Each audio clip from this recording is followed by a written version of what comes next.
خبر شامل کریں گے ہمارے ڈپٹی بیورو چیف پنجاب محمد عابد کی رپورٹ کے مطابق آرٹ ٹاک کی جانب سے شہر کے ممتاز اور نامور 24 مصوروں کی حوصلہ افزائی کے لیے ایوارڈ اور گروپ ایگزیبیشن کا اہتمام مجموعہ آرٹ گیلری کے اشتراک سے کیا گیا، جس کے منتظمین معروف مصور اور پروموویز رضیہ شیخ اور شہزاد دختری تھے۔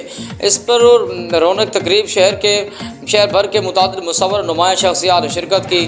اس تقریب کے مہمان خصوصی روسی مرکز علم و ثقافت کے ڈائریکٹر رسلان میخائیل پروخوروف تھے، جنہوں نے تمام شرکاء مصوروں میں اعزازات تقسیم کیے اور اپنے خطابات میں آرٹ ٹاک کی خدمات کو سراہا۔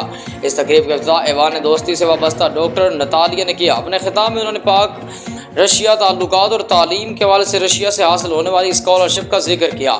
مہمان اعزازی رومان پرازوز نے پاک رشیا آرٹ اینڈ کلچر کے فروغ کے حوالے سے سیر حاصل گفتگو کی۔ الغرض افتتاح سے لے کر کلمات تشکر تک یہ تقریب بارونق، پروقار اور ہر لحاظ سے یادگار